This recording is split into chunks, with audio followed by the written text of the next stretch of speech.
Hello दोस्तों, कैसे हो आप सभी लोग। आई होप सभी अच्छे होंगे, स्वस्थ होंगे और कंटिन्यू पढ़ाई भी कर रहे होंगे। मैम के सर आप सभी का एक बार फिर से स्वागत करता हूं आपके अपने YouTube channel MR India coaching classes में।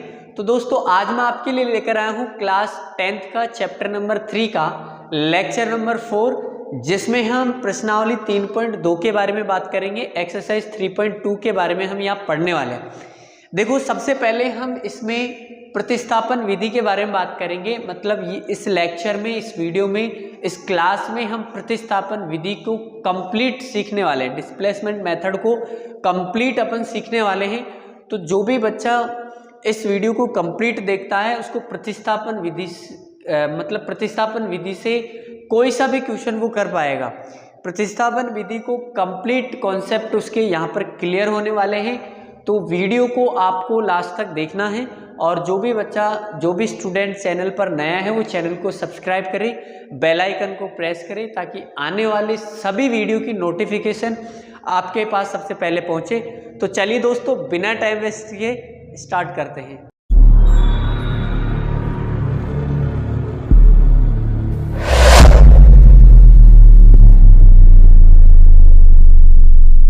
तो आइए दोस्तों, प्रश्नावली 3.1 का क्वेश्चन नंबर फर्स्ट स्टार्ट करते हैं। क्वेश्चन नंबर फर्स्ट के फर्स्ट पार्ट और सेकंड पार्ट हमने यहाँ लिखे हैं। इनमें दो समीकरण हमारे पास दे रखी है और उसने बोला है कि निम्नलिखित समीकरण युग्म को प्रतिस्थापन विधि से सॉल्व करो। ये समीकरण युग्म है, इसको प्रतिस्थापन विधि से सॉल्व करना है। प्रतिस्थापन विधि से सॉल्व करने का मतलब क्या है कि x और y का मान निकालना है। एक मेथड है, जिस मेथड से हम इसको सॉल्व करेंगे उस मेथड को अपन सब्स्टिट्यूशन मेथड या प्रतिस्थापन विधि कहेंगे। ठीक है, तो क्या होती है प्रतिस्थापन विधि समझ लेते हैं। देखो, प्रतिस्थापन विधि में करते क्या है एक बार मैं ऐसे बता देता हूँ, उसके बाद अपन करके देखेंगे। ठीक है, देखो प्रतिस्थापन विधि होती है, सब्स्टिट्यूशन मेथड होता है कि हम कोई भी दो समीकरण में से एक समीकरण लेते हैं। सबसे पहले क्या करते हैं, कोई भी एक समीकरण लेते हैं, उस समीकरण में एक चर को लेफ्ट में रखते हैं, बाकी सभी चीज़ों को अपन राइट साइड में भेज देते हैं। मतलब क्या है इसका, मतलब किसी एक समीकरण को लेकर हम किसी एक चर का मान निकाल लेते हैं। किसी एक चर का मान निकाल लेते हैं। एक चर का मान निकालने का मतलब क्या है कि जैसे अपन समीकरण एक लें, एक में अपन x को लेफ्ट में रख लेंगे, बाकी सबको दूसरी तरफ भेज देंगे, तो हमारे पास क्या आ जाएगा, x = 14 - y आ जाएगा। ठीक है, ये समीकरण एक से हमने लिया, मतलब समीकरण एक को अप्लाई करके या समीकरण एक से हमने ये चीज़ निकाली। अब इसमें क्या निकाला हमने, एक चर का मान निकाल लिया, एक वेरिएबल की वैल्यू हमने निकाल ली x की। अब इस x का मान उठा के अपन समीकरण नंबर 2 में रख देंगे। जिस समीकरण से ये मिला है उसके अलावा जो समीकरण बच रहा है हमारे पास, उसमें हम इस चर का मान रख देंगे, x का मान उठा के इसमें रख देंगे।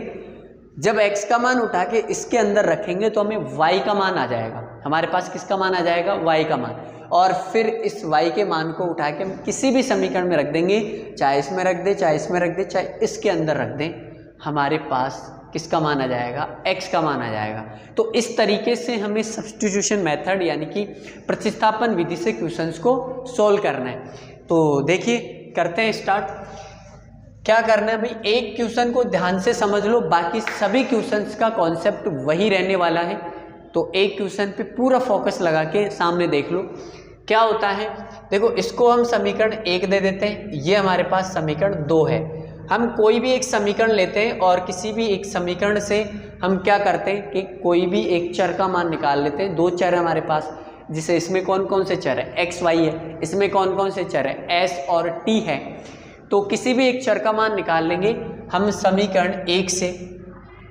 यहाँ लिखेंगे समीकरण 1 से।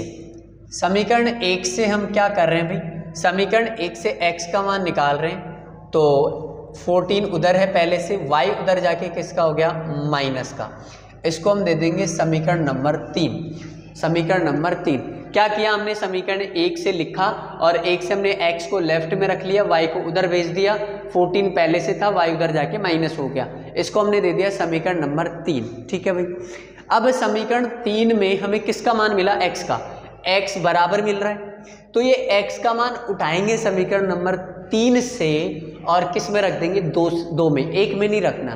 किस में रखना, दो में। क्यों नहीं रखना एक में, क्योंकि एक से तो हमें मिला है, तो एक के अलावा कौन सा बच रहा है, दूसरा बच रहा है, तो दूसरे में रखेंगे। सपोज करो हम समीकरण 2 से लेते हैं यहाँ, अब जरूरी नहीं एक को ही हम पहले लिखें, समीकरण 2 से भी लिख सकते हैं। पहले 2 से लेंगे तो x को इधर रखा तो उधर जाके 4 + y हो जाता, फिर हम समीकरण 1 में रख देते मान। ठीक है, तो कॉन्सेप्ट समझो ना, रट्टा नहीं मारना है। समीकरण 1 से हमने x का मान निकाला, y को उधर भेज दिया तो हमारे पास 14 - y मिला। समीकरण नंबर 3 दे दिया। अब यहाँ लिखेंगे कि x का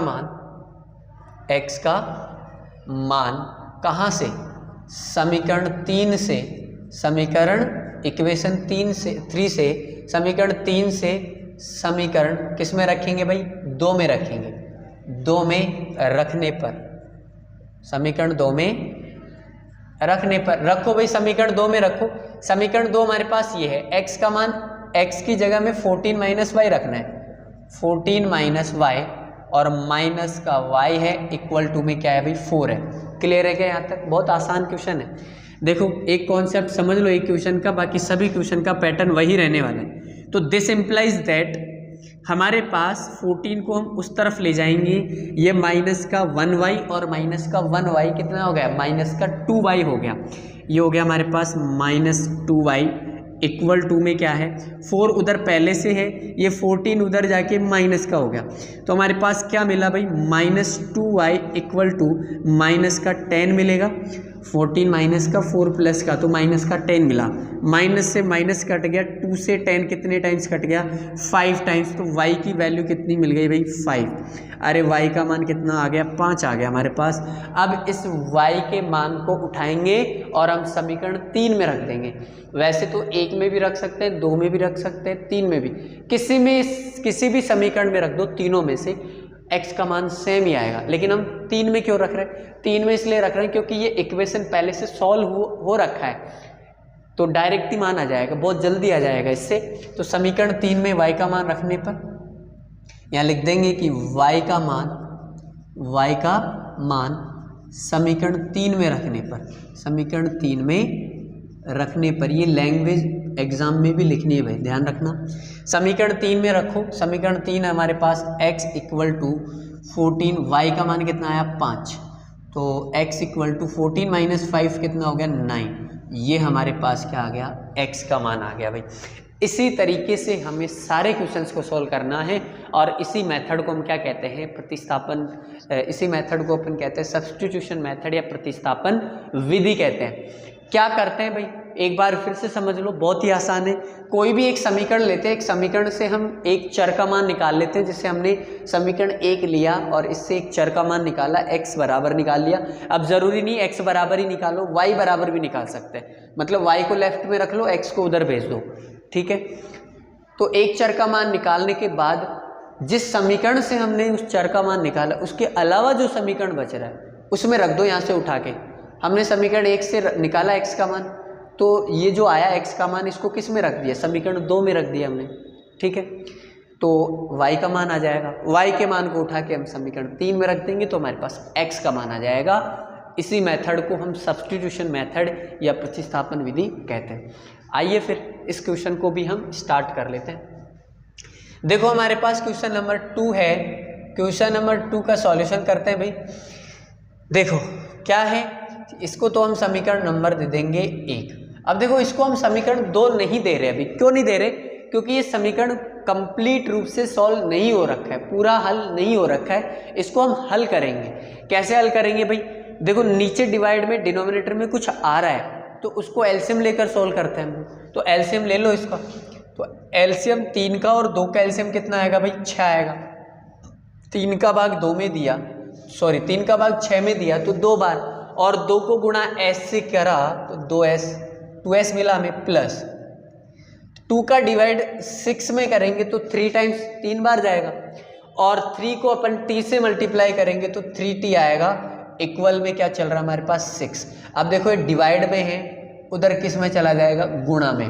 तो हमारे पास क्या मिलेगा, this implies that 2s plus में 3t इक्वल टू, ये 6 इस 6 से मल्टीप्लाई होकर कितना हो गया 36। भाई 6 भाग में है, उधर गुणा में जाएगा, गुणा होकर 6 को 6 किससे गुणा करेंगे तो 36 हो गया। अब हमारे पास जो ये समीकरण है इसको हम दे देंगे समीकरण नंबर 2। ये सोल्व हो चुका है, इसको हम नहीं देंगे क्योंकि इसको देंगे तो थोड़ा सा कॉम्प्लिकेटेड, फिर बाद में जाकर सोल्व करना पड़ेगा, तो हमने पहले ही सोल्व कर लिया उसको। ठीक है भाई। अब देखो हम समीकरण 1 लेंगे, समीकरण 2 से भी ले सकते हैं, लेकिन हम समीकरण 1 इसलिए ले रहे हैं क्योंकि आसान है। यहाँ पर जो चरों की गुणांक है वो 1 है, तो 1 गुणांक है तो लेफ्ट साइड में भेज देंगे, बाकी सभी को एक चर को हम राइट साइड में भेज देंगे, एक चर को अपन लेफ्ट में रख लेंगे। तो यहाँ रखेंगे लिखेंगे समीकरण 1 से। समीकरण 1 से देखो s को मैं रख रहा हूँ इधर, तो s इक्वल टू क्या होगा, t उधर जाके प्लस का हो गया तो 3 + t हो गया। इसको हम दे देंगे समीकरण नंबर 3। अब s का मान मिला, इस s के मान को उठा के हम किस में रख देंगे, समीकरण 2 में। क्यों? क्योंकि 1 से हमें मिला है तो 2 में रखना पड़ेगा। ठीक है भाई। तो यहाँ लिखेंगे कि s का मान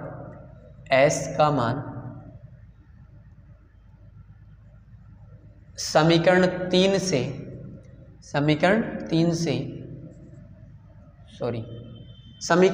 से s का मान, समीकरण 3 से, अरे क्या लिख रहा हूँ, समीकरण 3 से s का मान किस में रखेंगे भाई, समीकरण 2 में रखने पर, समीकरण 2 में रखने पर। तो समीकरण 2 में रख दो, समीकरण 2 हमारे पास ये रहा, इसमें रखो भाई, जहाँ पे s है वहाँ पे 3 + t रख दो, तो हमारे पास 2s की जगह क्या आएगा, 3 + t, ब्रैकेट में लिख दिया इसको। आगे देखो प्लस में 3t है, इक्वल टू में क्या है 36। ये प्लस और t है, ध्यान रखना, कंफ्यूज ना हो जाना इसमें, ये प्लस है और ये हमारे पास t है। यहाँ देखो मल्टीप्लाई करो अंदर, ये 2 को 3 से मल्टीप्लाई करा तो 6 हो गया, 2 को t से मल्टीप्लाई करा तो कितना हो गया, 2t हो गया हमारे पास, प्लस 3t इक्वल टू कितना है 36। यहाँ से देखो इस 6 को हम उस तरफ ले जाएंगे और ये 2t और 3t कितना हो जाएगा हमारे पास 5t। तो यहाँ से हमें रिजल्ट मिला 5t इक्वल टू 36 उधर है और 6 उधर जाके हो गया माइनस, तो ये 5t इक्वल टू क्या मिला हमें 30, और ये 5 से कितने टाइम्स कट गया 6 टाइम्स, तो t की वैल्यू हमें कितनी मिल गई भी 6 मिल गई।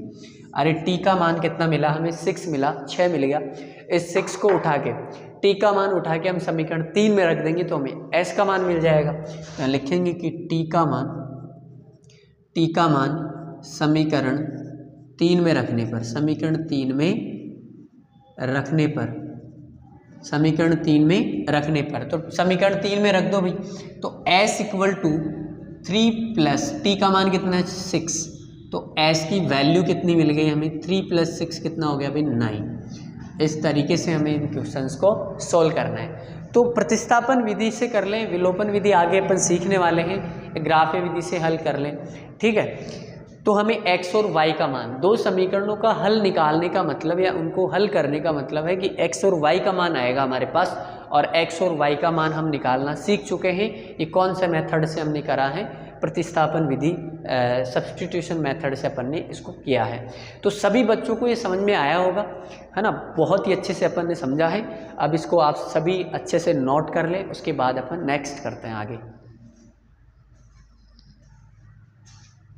तो आइए दोस्तों इसके थर्ड पार्ट और फोर्थ पार्ट पर बात करते हैं।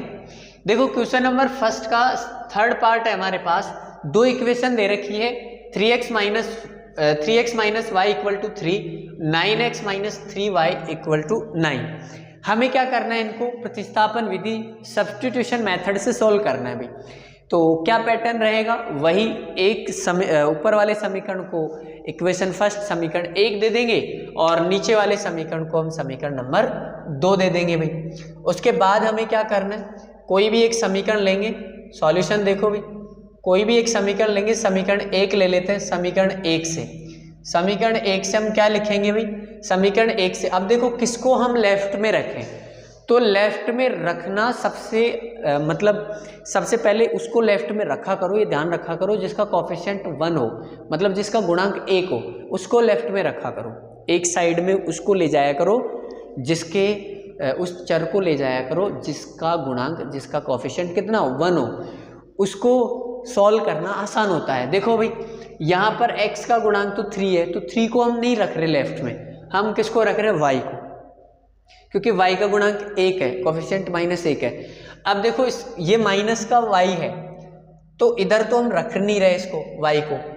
भाई एक तो दो तरीके होते हैं, एक तो क्या है कि -y को इधर रख लो और उस तरफ में हमारे पास क्या है, उस तरफ में है हमारे पास 3 और इस 3x को उधर ले जाएंगे तो माइनस का हो गया। अभी माइनस उस तरफ जाएगा, माइनस जब उधर जाएगा, माइनस को उधर ले जाएंगे तो ये माइनस का है तो ये तो प्लस का हो जाएगा, और ये प्लस का है, ये किसका हो जाएगा, माइनस का। एक तरीका तो ये है कि एक स्टेप करो उसके बाद दूसरी स्टेप करो, और दूसरा तरीका क्या है कि इस y को लेफ्ट में ना रख के राइट में ले जाओ और 3x को इधर ही रहने दो, इस 3 को उठा के लेफ्ट में ले आओ। तो देखो दूसरा तरीका क्या है, हमारे पास क्या है, इक्वेशन 3x - y = 3 है, हम इस y को उस तरफ लेकर जा रहे हैं, तो 3x तो पहले से लेफ्ट में, इस 3 को इधर ले आओ तो ये माइनस का हो गया, इक्वल टू में y। अब देखो y प्लस का है, इससे भी यही इक्वेशन मिला, इससे भी यही मिला। अब इसमें क्या है कि y को बाद में लिखा है, इसने y को पहले लिख दिया। बात तो एक ही, इक्वेशन के लेफ्ट साइड को पूरे को या चाहे तो LHS में लिख दे या फिर RHS में लिख दे, उससे कोई फर्क नहीं पड़ता। जैसे क्या मतलब है भाई, जैसे x = y + 1 है, चाहे तो अपन इसको ऐसे लिख दें या फिर इसको अपन लिख दें y + 1 = x लिख दें, है ना।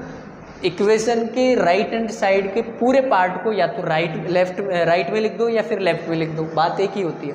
समीकरण को दोनों तरफ से अपन लिख सकते हैं आगे पीछे, लेकिन इसको तुम ऐसे में नहीं लिख सकते, ऐसे मत लिख देना y = x + 1, ये गलत है ना, क्योंकि पूरा ही गड़बड़ कर दिया तुमने। तो y + 1 को पहले लिख दो, x को बाद में लिख दो, ठीक है। ऐसे अपन आगे पीछे कर सकते हैं समीकरण को। तो यही चीज़ हमने यहाँ करेंगे। देखो पहले भी मैंने समझाया है, ये बेसिक तो तुम्हें आता होगा वैसे। देखो क्या करेंगे, समीकरण 1 से y को उस तरफ ले जाएंगे तो प्लस का हो गया, इक्वल टू इस 3 को इधर ले आएंगे तो 3x तो पहले से है, ये 3 इधर आके हो गया माइनस का। इसको दे देंगे हम समीकरण नंबर 3। इसको क्या देंगे भाई, समीकरण नंबर 3। अब जो समीकरण 3 मिला है उसमें देखो किसका मान मिला है हमें, y का मान मिला है। इस y के मान को उठा के हम किस में रख देंगे, समीकरण नंबर 2 में। तो y का मान कहाँ से, समीकरण 3 से समीकरण 2 में रखने पर, समीकरण 2 में रखने पर लैंग्वेज आगे पीछे हो सकती है, उससे कोई फर्क नहीं पड़ता, बट जो लैंग्वेज तुम लिख रहे हो उसका मीनिंग सही निकलना चाहिए, ठीक है भाई। तो यहाँ से y का मान हमने उठाया और समीकरण 2 में रखो। जहाँ पे y है वहाँ पे हमें कितना रखना है, 3x - 3 रखना है, तो -3 y की जगह में रखना है 3x - 3 = में 9। इसको सॉल्व करो भाई, इसको सॉल्व करते हैं, ये 9x एज इट इज़ -3 को 3 से मल्टीप्लाई करा तो 9x हो गया ये, और ये देखो आगे -3, एक मिनट, इसको देखो -3 और +3, माइनस माइनस क्या हो गया, प्लस हो गया, तो 3 को 3 से मल्टीप्लाई करा तो 9 हो गया, इक्वल टू में 9। यहाँ से देखो 9x से 9x कट गया तो हमारे पास क्या मिला, 9 = 9। तो यहाँ से हमारे पास ये केस बन रहा है, ये 1/3 और 1/3 वाला केस बन रहा है। तीनों क्या है, तीनों बराबर है, तीनों बराबर हैं तो इसका मतलब क्या है, कितने मान होंगे इसके, ये तो संपाती वाला केस हो गया। संपाती वाले केस में कितने बिंदुओं पर प्रतिच्छेद करती है, अनंत बिंदुओं पर, तो x और y के मान क्या हो सकते हैं, अनंत मान हो सकता है, ठीक है भाई। तो यहाँ पर हमें डायरेक्ट क्या लिखना है, देखो यहाँ पर जब हमारे पास एक वेरिएबल ही पूरा कट गया, एक वेरिएबल ही खत्म हो गया और LHS = RHS आ जाता है, LHS = RHS आ जाता है। देखो दो केस बन सकते हैं, ऐसे केस में दो केस बन सकते हो, मैं समझा देता हूँ भाई, मैं समझा देता हूँ। देखो x और y का मान उसी केस में आता है जब लाइनें प्रतिच्छेद करती है। लाइनें प्रतिच्छेद कब करती है, जब a1/a2 is not equal to b1/b2 is not equal to c1/c2। जब लाइनें प्रतिच्छेद करती है तो x और y का मान हमें मिलेगा, x और y का मान मिलेगा, एक x का मान मिलेगा एक y का, क्योंकि एक ही बिंदु पर प्रतिच्छेद कर रही है। लेकिन एक हमने ऐसा भी पढ़ा है कि लाइनें संपाती होती है, एक के ऊपर दूसरी लाइन आ जाती है, तो इस केस में तो अनंत हल होते हैं, मतलब x और y के अनंत मान मिल सकते हैं। तो ये वाला केस कब बनेगा देखो अभी ये वाला जो x और y के मान जिसमें मिल रहे हैं वो तो ये वाला केस है। कभी कभी हम सॉल्व करेंगे तो हमारे पास जैसे इस वाले इक्वेशन में बन गया, हमारे पास LHS बराबर RHS आ गया। LHS में भी 9 है, RHS में भी 9 है, LHS में भी सेम वैल्यू हो और RHS में भी सेम वैल्यू हो तो संपाती वाला केस बन गया। तो हम डायरेक्ट नीचे लिख देंगे कि इस समीकरण युग्म के अनंत हल होंगे। क्या होंगे भाई? अनंत हल होंगे। और एक केस ऐसा आ सकता है कि सपोज करो LHS में 9 आ जाता और RHS में 10 आ जाता, तो LHS बराबर RHS है क्या? नहीं है। तो LHS बराबर जब RHS नहीं है तो उस केस में समांतर वाला केस बन गया। कौन सा केस बन गया भाई? लाइनें समांतर है, लाइनें पैरेलल है, और जब लाइनें समांतर, जब लाइनें पैरेलल होती है तो उसका कोई हल नहीं होता, कोई हल नहीं होता। तो इसका मतलब दो केस बन सकते हैं। ऐसे एग्जाम्पल भी है हमारे, उसमें अपन सीखेंगे, वहाँ पर भी आएगा। तो दो केस बन सकते हैं भाई, जब LHS बराबर RHS आ जाए, चर एक चर जो होता है मान रखते हैं अपन। जैसे अपन ने क्या किया, यहाँ पर मान रखा, समीकरण 3 बना, समीकरण 3 से उठा के हमने मान रखा समीकरण 2 में, तो 9x से 9x कट गया, मतलब एक चर कट गया पूरा। अब हमारे पास केवल मैथ के नंबर बचे हैं। तो जब मैथ के नंबर बच रहे हैं और LHS बराबर RHS आए, लेफ्ट में भी सेम वैल्यू, राइट में भी सेम वैल्यू आए, तो उस केस में संपाती वाला केस होता है, यानी कि अनंत हल होते हैं। और जब LHS बराबर RHS नहीं आए, मतलब लेफ्ट में भी कोई मैथ का नंबर आ जाए, गणित की संख्या आ जाए, और राइट में भी कोई गणित की संख्या आ जाए, लेकिन दोनों बराबर नहीं हो, उस केस में फिर कौन सा केस बनेगा भाई? समांतर रेखाओं वाला केस बनेगा। और समांतर रेखाओं में x और y का कोई मान नहीं आएगा, क्योंकि कहीं पर प्रतिच्छेद ही नहीं करेगी, कहीं पे काटेगी ही नहीं, और कहीं पे काटेगी नहीं तो उसका कोई भी हल नहीं होगा। तो ये क्वेश्चन यहीं तक करेंगे क्या? यहीं तक होगा, ठीक है। और अपन डायरेक्ट नीचे लाइन लिख देंगे कि यहाँ LHS बराबर क्या है?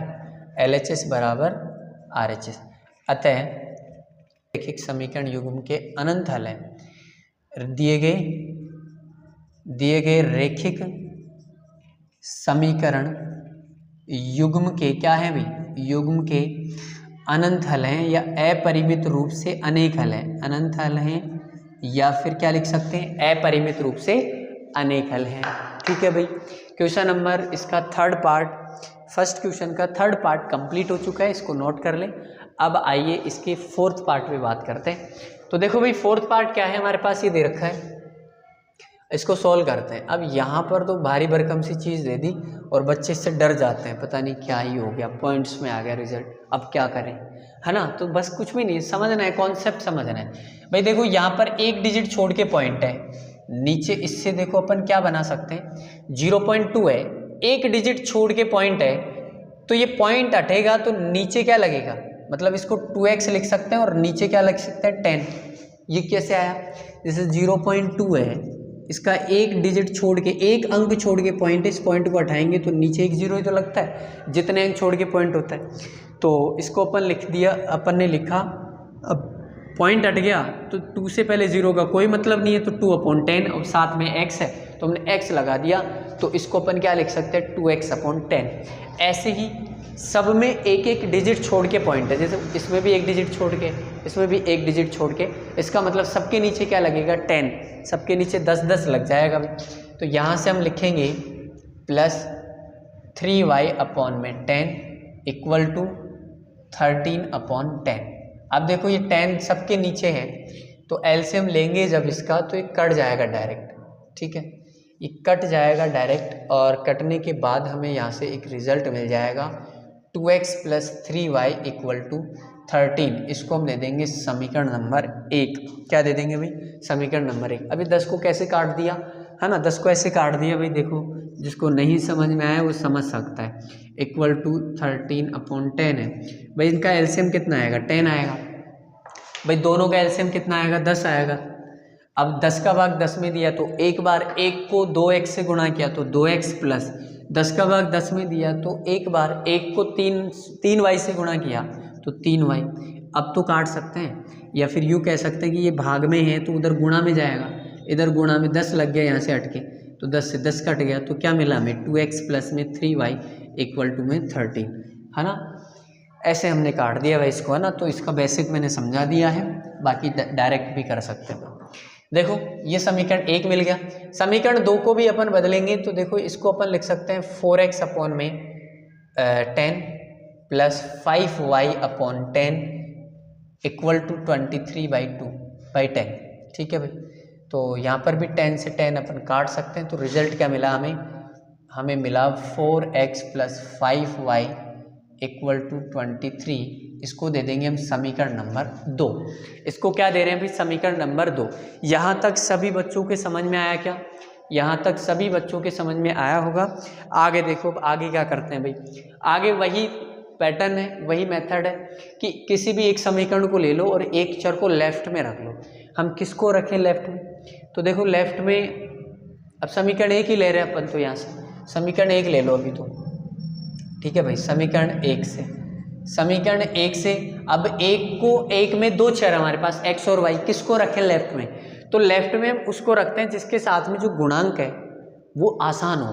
अब आसान 2 में और 3 में कौन सा आसान है? 2 है, तो 2 वाले को रखेंगे। मतलब 2x को हमने रखा इधर, 2x को हमने लेफ्ट में रखा, तो क्या मिला हमें? 13 उधर है पहले से और 3y उधर जाके माइनस का हो गया।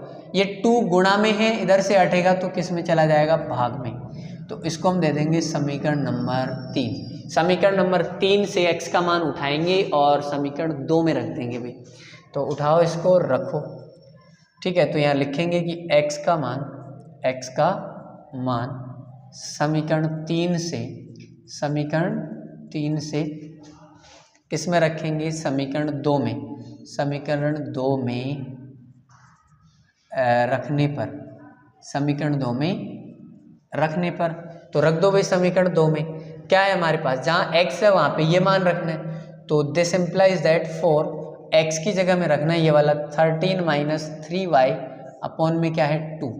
ठीक है भाई, आगे देखो क्या है हमारे पास, सॉरी 5y भी तो है, 5y लिखो, 5y इक्वल टू 23। देखो इस 2 से ही कट जाएगा 2 टाइम्स।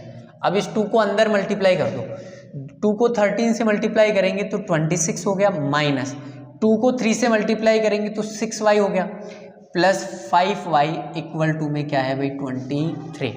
आगे सोल्व करते हैं इसको। इस 26 को उस तरफ ले जाएंगे, ये माइनस का 6y प्लस का 5y, तो माइनस का y बचेगा, माइनस का y बचेगा। और ये 23 उधर है, 26 उस तरफ जाके माइनस का हो गया। तो यहाँ से क्या रिजल्ट मिलेगा हमें?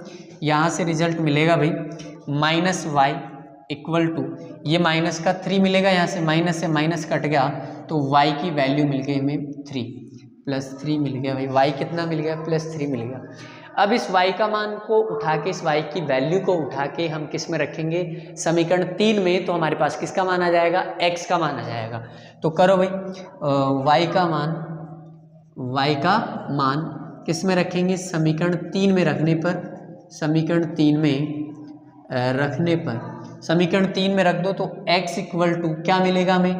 13 माइनस 3 और y की वैल्यू 3 आई है हमारे पास। y की वैल्यू कितनी आई है? 3 आई है। अपॉन में क्या चल रहा है हमारे पास? 2। इसको सॉल्व करो भाई। 13 माइनस 3 3 जा 9, 3 को 3 से गुणा करा, 3 3 9 होता है, 9 लिख दिया। नीचे क्या है? 2 है। 13 में से 9 गया तो कितना बचेगा भाई? 4 बटे में 2, 2 से 4 कट गया 2 बार। तो क्या मिला हमें? x का मान मिल गया 2। अरे x का मान कितना मिल गया? 2, और y का मान कितना मिल गया? 3। इस तरीके से हमें इस क्वेश्चन को सॉल्व करना था। बहुत ही आसान है। मैं फिर कह रहा हूँ, एक क्वेश्चन को अच्छे से समझ लो, एक क्वेश्चन का कॉन्सेप्ट अच्छे से समझ लो, बाकी सारे क्वेश्चंस तो ऐसे चुटकी में उड़ाएंगे अपन। ठीक है, तो उतारिए इसको, फिर नेक्स्ट आगे करते हैं अपन। तो आइए दोस्तों, अब हम क्वेश्चन नंबर फर्स्ट के जो 5th पार्ट है और 6th पार्ट है उस पर बात करते हैं। देखो भाई, करते हैं स्टार्ट सॉल्यूशन में। वही प्रतिस्थापन विधि से सॉल्व करना है अपने को और x और y का मान निकालना है। तो सॉल्यूशन में देखो, इसको हम दे देंगे समीकरण नंबर 1 और इसको हम दे देंगे समीकरण नंबर 2। तो यहाँ पर देखो क्या करना है हमें, इसको रख लेते हैं रूट वाले को समीकरण 1 से, समीकरण 1 से। अब देखो यहाँ पर x को रख लेते हैं, तो √2x इक्वल टू ये √3y उस तरफ जाके किसका हो गया, माइनस का, √3y उधर जाके माइनस का हो गया। उसके बाद में क्या करना है, इस √2 को हम नीचे भेजेंगे क्योंकि हमें तो अकेला चाहिए x, तो x इक्वल टू -√3 अपॉन में क्या मिलेगा, √2 और कोफिशिएंट वो चर क्या है हमारे पास y। इसको हम दे देंगे समीकरण नंबर 2। इसको क्या दे देंगे भाई, समीकरण नंबर 2। समीकरण 3 देंगे ना इसको। समीकरण 3 से x का मान उठाएंगे और हम किस में रखेंगे भाई, समीकरण 2 में रखेंगे। तो x का मान समीकरण 3 से किस में रखेंगे, समीकरण 2 में रखने पर, तो रखो समीकरण 2 में रखो भाई, √3 एज इट इज रहेगा और x की जगह में क्या रखना है, x की जगह हमें रखना है ये वाला -√3 अपॉन में क्या है, √2 है और साथ में है y। यहाँ से देखो -√8y इक्वल टू में क्या है भाई, 0 है, इक्वल टू में क्या है, 0 है।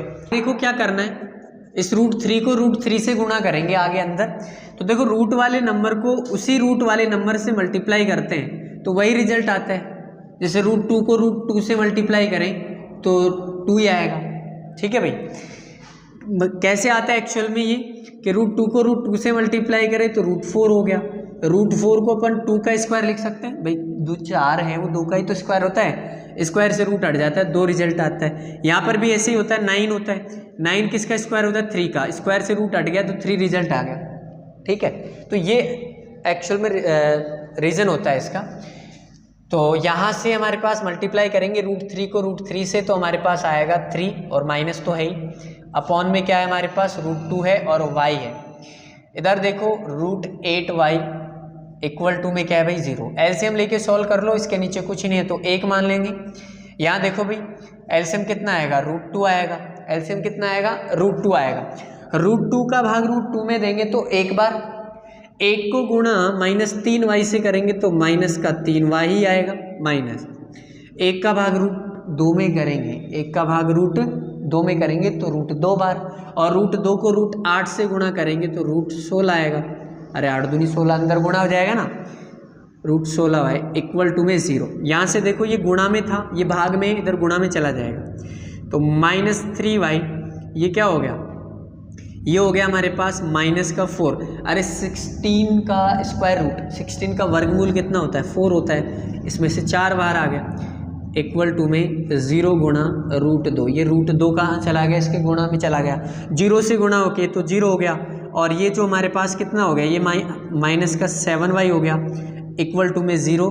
ये गुणा में है, ये किस में है, गुणा में, ये किस में चला जाएगा, उधर भाग में चला जाएगा। ऊपर तो ऊपर है हमारे पास 0 और नीचे आ जाएगा -7। तो यहाँ से y का मान कितना मिलेगा, 0। यहाँ से y का मान क्या मिलेगा भाई, 0 मिलेगा।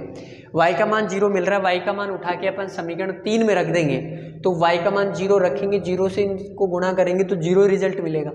ठीक है, एक तरीका तो ये है, ऐसे भी कर सकते हो। दूसरा तरीका भी मैं बता देता हूँ, चाहो तो तुम नोट कर सकते हो उसको भी। ये देखो क्या है, देखो इसी से आगे का बता रहा हूँ, इतनी स्टेप तो इसमें भी करनी है। इसके बाद में क्या करना है, यहाँ से y कॉमन ले सकते हो भाई।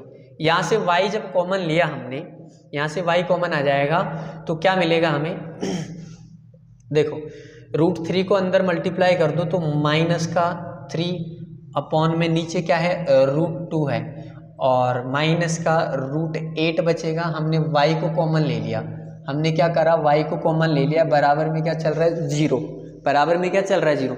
अब ये गुणा में है y के, ये सारा उठ के कहाँ जाएगा, नीचे भाग में चला जाएगा, नीचे जाएगा भाग में, तो y बराबर हमारे पास क्या हो गया, 0 बटे में ये पूरा उठ के आ गया -3 अपॉन √2 -√8। अब 0 में किसी का भी भाग दे लो, रिजल्ट क्या मिलता है भाई, 0 ही मिलता है। तो चाहे तो ऐसे एलसीएम लेकर सोल्व कर लो या डायरेक्ट भी दिखा सकते हो, पूरे मार्क्स मिलेंगे, एक भी किसी में इसी में भी नहीं कटेगा ना इसमें कटेगा। ठीक है, अब ये y का मान उठा के अपन समीकरण नंबर 3 में रख देंगे। तो यहाँ से रखते हैं y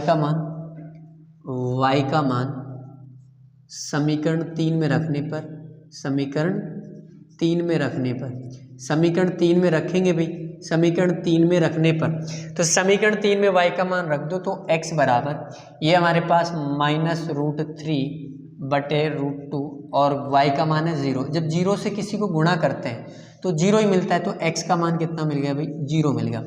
y का मान भी 0 और x का मान भी समीकरण में क्या आएगा, 0 ही आएगा। तो इसको नोट कर ले, मैं इसको मिटाऊंगा फिर आगे का क्वेश्चन करेंगे अपन, ठीक है, जल्दी से नोट करें भाई। तो देखो आगे मैं इसको मिटा रहा हूँ, आगे का क्वेश्चन करते हैं, ठीक है, बाद में मिटा लेंगे। आगे देखो इसको सॉल्व करते हैं भाई, इसका 6 पार्ट को सॉल्व करते हैं। क्वेश्चन नंबर 1 का लास्ट पार्ट है ये 6, इसको सॉल्व करते हैं। देखो एलसीएम लेना पड़ेगा, ऐसा क्वेश्चन कर चुके हैं अपन, नीचे कुछ आ रहा है तो एलसीएम लेना पड़ेगा। एलसीएम लो भाई, मैं डायरेक्ट कर देता हूँ इसको। एलसीएम कितना आएगा, 6 आएगा। 6 आ गया, 2 का डिवाइड अपन 6 में करेंगे तो 3 टाइम्स, अरे 2 का भाग 6 में 3 बार, 3 को 3x से गुणा करेंगे तो 9x आएगा। माइनस 3 का डिवाइड अपन 6 में करेंगे तो कितने टाइम्स, 2 टाइम्स आएगा, और 2 को अपन 5 से मल्टीप्लाई करेंगे तो 10y आ गया, ठीक है भाई। अरे 3 का भाग 6 में 2 बार, 2 को गुणा 5 से करा तो 10y, बराबर में क्या है, -2। इसको उस तरफ ले जाएंगे तो क्या मिलेगा, 9x minus 10y equal to में क्या मिला, 6 को -2 से मल्टीप्लाई करा तो माइनस का 12 मिल जाएगा। इसको हम दे देंगे समीकरण नंबर 1। उसके बाद में सेकंड इक्वेशन ये है हमारे पास, एलसीएम का आएगा, वही 6 एलसीएम आ गया, वही क्या आ गया भाई, 6 एलसीएम आ चुका है इसका, 3 का और 2 का। तो 3 का भाग 6 में देंगे तो 2 बार 2 को x से गुणा करेंगे तो 2x प्लस 2 का भाग 6 में 3 बार, 3 को y से गुणा करेंगे तो 3y, और बराबर में क्या चल रहा है हमारे पास, 13/6। अब देखो इस 6 से ये 6 डायरेक्ट काट देंगे अपन, कट जाएगा तो हमारे पास क्या मिला, 2x प्लस में 3y इक्वल टू में क्या है, 13। इसको दे देंगे हम समीकरण नंबर 2, समीकरण नंबर 2। अब वही तरीका, किसी भी एक समीकरण को लो, उससे एक चर का मान निकालो और उसको समीकरण दूसरे में रख दो। समीकरण दूसरे में रखने के बाद जो भी हमारे पास मान आएगा उस मान को समीकरण 3 में रख दो, आंसर आ जाएगा। तो करते हैं भाई, समीकरण 1 ले लेते हैं। समीकरण 1 से, समीकरण 1 से, समीकरण 1 क्या है हमारे पास, ये वाला, तो हम किसको रखें, y वाले को रख लेते हैं। इसका भाग देना भी आसान होता है, तो ये y माइनस का है, y वाला माइनस है तो इसको उस तरफ ले जाओ राइट साइड में, तो ये हो गया हमारे पास 10y इक्वल टू, ये 9x तो पहले से है इधर, इस 12 को इधर लाएंगे तो प्लस का हो गया, और अब ये 10 जो है ये गुणा में है, ये भाग में जाएगा उठ के यहाँ पे, इसको दे देंगे हम समीकरण नंबर 3। और तो यहाँ रखेंगे कि y का मान कहाँ से उठाएंगे अपन, समीकरण 3 से उठाएंगे, और कहाँ रखेंगे, समीकरण 2 में रखने पर, 2 में रखने पर, y का मान समीकरण 3 से समीकरण 2 में रखने पर, ठीक है भाई। आगे देखो, समीकरण 2 में रख दो, समीकरण 2 ये रहा हमारे पास, तो क्या है हमारे पास, 2x प्लस में 3 और y की जगह ये रखना है, तो 9x प्लस में क्या है, 9x प्लस में क्या है भाई, 9x प्लस में 12 अपॉन में कितना है, 10 इक्वल टू में क्या है, इक्वल टू में क्या है, यही है क्या, 2x 3y की जगह हमने ये रख दिया, और उसके बाद में हमारे पास इधर क्या है, 13 है, तो 13 रख दिया। आगे देखो मल्टीप्लाई कर लो, और तो कोई ऑप्शन है नहीं, इसका एलसीएम भी ले सकते हैं अपन। 2x प्लस में अंदर मल्टीप्लाई करो भाई इसको, तो 9 तिया 27x हो गया, और ये कितना हो गया, 12 दूना 24, 12 तिया 36 हो गया, और नीचे हमारे पास क्या है, यहाँ पे 10 है, नीचे 10 है। आगे देखो यहाँ है 13, आगे सोल्व करते हैं इसको, एलसीएम लो, और तो कोई ऑप्शन है नहीं हमारे पास, एलसीएम लो, इसके नीचे कुछ नहीं है, तो 1 10 का और 1 का एलसीएम 10 आएगा, 1 का भाग 10 में दिया 10 बार, 10 को 2 से गुणा करा तो 20x प्लस में, ये देखो 10 का भाग 10 में दिया 1 बार, 1 को इस पूरे से गुणा करो तो यही आएगा, तो 27x प्लस में 36 इक्वल टू में क्या है भाई, 13। इसको उधर ले जाओ तो क्या मिलेगा हमें, ये मिलेगा, इसको ऐड करेंगे तो 47x मिलेगा, कितना मिलेगा भाई, 47x इक्वल टू, ये 13 से गुणा कर दो तो 130 हो गया। अब इस 36 को भी उधर ले जाओ तो माइनस का 36 हो गया उधर जाके, ठीक है भाई, इसको माइनस कर दो इसमें से, 36 को माइनस कर दो तो हमारे पास 47 x इक्वल टू कितना बचेगा भाई, 6 और माइनस कर दो तो 94 मिलेगा, और इसको 2 से 2 बार कट जाएगा तो x की वैल्यू कितनी मिल गई अपने को, 2। अरे x कितना मिल गया हमें, x का मान मिल चुका है हमें 2। ठीक है, अब हम x का मान उठाएंगे और हम कहाँ रखेंगे, समीकरण नंबर 3 में। x का मान उठाओ, समीकरण 3 में रखो, तो x का मान समीकरण 3 में रखने पर, समीकरण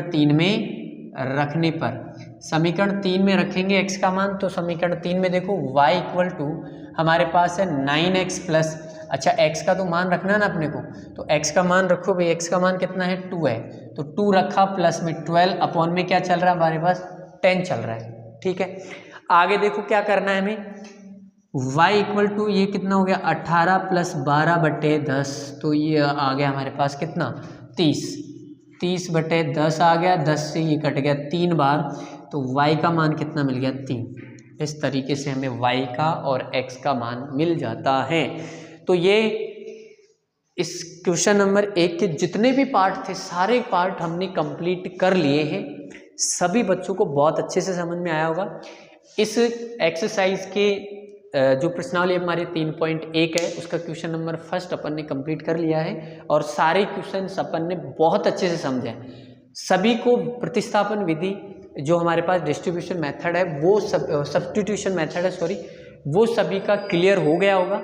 आगे के जो क्वेश्चन है हमारे वो थोड़े लैंग्वेज में है, लैंग्वेज वाले क्वेश्चन है भाई। लैंग्वेज वाले क्वेश्चन को देखकर सब बच्चे डरते हैं, पता नहीं क्या है उनके अंदर। मैं ऐसा कॉन्सेप्ट तुम्हारा वहाँ पे क्लियर करवाने वाला हूँ कि एक सिंगल क्वेश्चन से तुम्हें डर नहीं लगेगा, है ना। बहुत ही ज़बरदस्त तरीके से अपन पढ़ेंगे। तो इसको उतारो, फिर इसका आगे का नेक्स्ट स्टार्ट करते हैं। तो आइए दोस्तों, प्रश्नावली 3.2 का हम क्वेश्चन नंबर 2 स्टार्ट करते हैं। क्या कह रहा है देखो, बहुत ही आसान सवाल है। 2x + 3y = 11 और 2x - 4y = -24 को हल कीजिए। हल कैसे करना है, प्रतिस्थापन विधि अभी जो अपन सीख के आए हैं सब्स्टिट्यूशन मेथड, उसी से अपन करेंगे इसको, उसी मेथड से अपन इसको करने वाले हैं। सब्स्टिट्यूशन मेथड प्रतिस्थापन विधि से हमें x और y का मान निकालना है। उसके बाद हल करने का मतलब क्या हुआ, x और y का मान निकालना है। इसके बाद इसने पूछा है कि हल कीजिए और इससे m का वह मान ज्ञात कीजिए जिसके लिए y = mx + 3 हो, मतलब m का भी मान निकालना है। अब वो m का मान कैसे आएगा, सबसे पहले तो हम इन दोनों समीकरणों को सॉल्व करेंगे। किसका मान मिलेगा, x और y का मान। x और y का मान उठा के अपन इस समीकरण में रख देंगे तो किसका मान आ जाएगा, m का मान आ जाएगा। बहुत आसान है, करते हैं। देखो सॉल्यूशन में देखो भाई, हमारे पास जो इक्वेशन है उनको लिखो। पहले तो क्या है, 2x + 3y = 11 है, इसको तो हम दे देंगे समीकरण नंबर 1। उसके बाद में हमारे पास क्या है, दूसरा जो इक्वेशन है हमारे पास है 2x - 4y = -24 है, -24 है। अब देखो इसको थोड़ा सा सिंप्लीफाई करके अपन लिख लेते हैं। कैसे भाई, यहाँ से 2 कॉमन ले लो, 2 कॉमन लेंगे तो यहाँ बचेगा x - 2y = -24 है। इस 2 से इसको काट देंगे तो -12 बचेगा। तो यहाँ से हमारे पास क्या मिला, x - 2y = हमारे पास -12 मिला। इसको हम दे देंगे समीकरण नंबर 2। अगर कुछ एलसीएम लेकर कट रहा है तो हम काट लेंगे पहले ही, ताकि इक्वेशन पहले ही आसान हो जाए, बाद में दिक्कत नहीं आए। अब देखो समीकरण 1 और 2 में ध्यान से देखें अपन, तो समीकरण 1 में x का भी 2 कोफिशिएंट है, y का भी 3 कोफिशिएंट यानी गुणांक है। लेकिन समीकरण 2 में देखो x का कोई भी गुणांक नहीं है, तो हम समीकरण 2 लेंगे। समीकरण 2 से x को लेफ्ट में रख लेंगे, बाकी सभी को राइट साइड में भेज देंगे। तो लिखेंगे समीकरण 2 से क्या करेंगे, हम x को लेफ्ट में रख रहे हैं और -12 तो पहले से ही, 2y उधर जाके हो गया प्लस का। ठीक है भाई, तो यहाँ से इसको दे देंगे हम समीकरण नंबर 3। अब इस समीकरण 3 से x का मान उठाएंगे और हम किस में रख देंगे, समीकरण नंबर 1 में रख देंगे भाई। देखो अभी तक जो क्वेश्चंस करे थे उसमें तो अपन ने पहले समीकरण नंबर 1 काम में लिया था, इसमें हमने समीकरण 2 ले लिया। किसी भी समीकरण को काम में ले लो, रिजल्ट सेम ही आएगा। ठीक है, समीकरण 1 से भी तुम अगर करते हो तो भी रिजल्ट सेम ही आएगा, तुम करके चेक कर सकते हो, है ना। आगे देखो भाई, समीकरण यहाँ लिखेंगे कि x का मान समीकरण 3 से किस में रखेंगे भाई, समीकरण 1 में रखने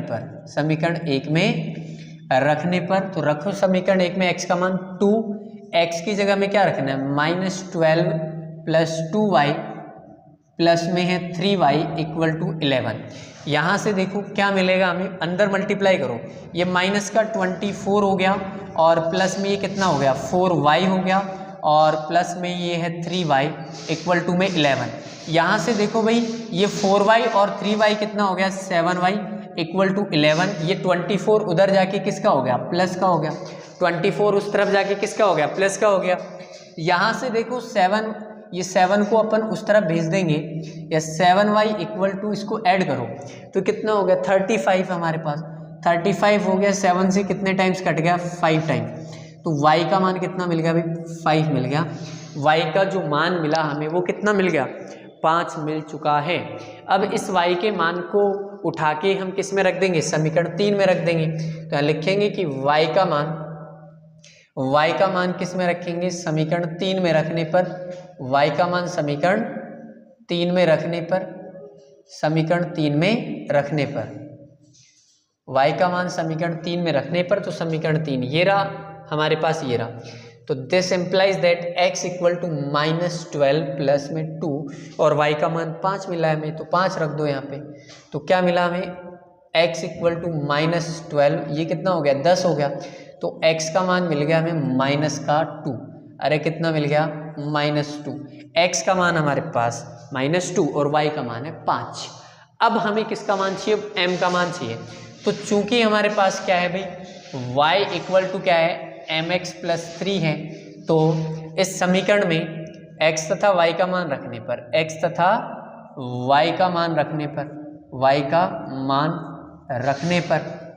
रखने पर तो रख दो x और y का मान, तो y का मान तो कितना है 5 है, तो 5 रख दो बराबर m, और x का मान कितना है -2 है, -2 रख दो प्लस 3। यहाँ से देखो क्या मिलेगा हमें, इस 3 को इधर ले आओ तो 5, 3 इधर आके माइनस का हो गया और इधर है -2m मिला हमें, ठीक है भाई। यहाँ से देखो ये 5 - 3 तो -2m = क्या मिला हमें, यहाँ से 2 मिल गया।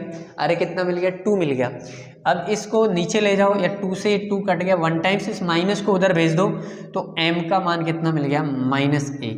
इस तरीके से हमें इस क्वेश्चन को करना था। बहुत ही आसान क्वेश्चन है।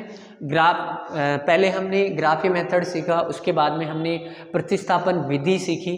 प्रतिस्थापन विधि से सॉल्व करना हमें आ चुका है सारे क्वेश्चंस, और भी इसके कई सारे क्वेश्चंस बच रहे हैं, उनको हम प्रतिस्थापन विधि से ही सॉल्व करेंगे। वो क्वेश्चन लैंग्वेज में दे रखे हैं। प्रतिस्थापन विधि सीखने के बाद हम आगे विलोपन विधि से सॉल्व करेंगे चीज़ों को। विलोपन विधि और भी आसान है, विलोपन विधि जो है वो और भी आसान है, तो उनको भी अपन सीखने वाले हैं। तो इसीलिए मैं कह रहा हूँ कि बहुत ही ज़बरदस्त चीज़ें आपको यहाँ समझ में आने वाली हैं। तो जो भी स्टूडेंट चैनल पे नया है वो चैनल को सब्सक्राइब करें और इंटरेस्टिंग तरीके से मैथ्स पढ़ने का आनंद यहाँ से लेते रहें। तो आज की क्लास में अपन इतना ही करेंगे, इसको एक बार नोट कर ले, मैं हट जाता हूँ। उसके बाद अपन आगे देखो नेक्स्ट क्लास में अपन जो इसके 3.2 है हमारी एक्सरसाइज, प्रश्नावली 3.2 है, उसके जो बाकी के क्वेश्चंस बच रहे हैं हमारे पास, क्वेश्चन नंबर 3 के अंदर जितने भी पार्ट है, 5 या 6 पार्ट है, उन 5 और 6 पार्ट को अपन कंप्लीट एक ही लेक्चर, एक ही क्लास में अपन कवर करने वाले हैं। तो आने वाला जो लेक्चर है वो बहुत ज़्यादा इम्पोर्टेंट आपके लिए होने वाला है। क्योंकि जो आने वाले क्वेश्चंस वो लैंग्वेज वाले क्वेश्चंस है, और लैंग्वेज वाले क्वेश्चन से बच्चे डरते हैं, पता नहीं क्यों। लेकिन मैं ऐसा कॉन्सेप्ट आपका क्लियर करवाने वाला हूँ कि आज के बाद या इस लेक्चर को, इसके आने वाला जो आगे का लेक्चर है उसको लेने के बाद किसी भी लैंग्वेज वाले क्वेश्चन से डरने की बिल्कुल ज़रूरत नहीं है, क्योंकि हम कॉन्सेप्ट समझेंगे, है ना, और इतना ज़बरदस्त कॉन्सेप्ट समझेंगे कि एक बार कॉन्सेप्ट क्लियर, फिर हमें ढेरों सवाल दे दें, ऐसे कोई प्रॉब्लम नहीं आएगी, है ना। तो ठीक है, फिर मिलते हैं फिर नेक्स्ट वीडियो में। Thanks for watching, take care दोस्तों।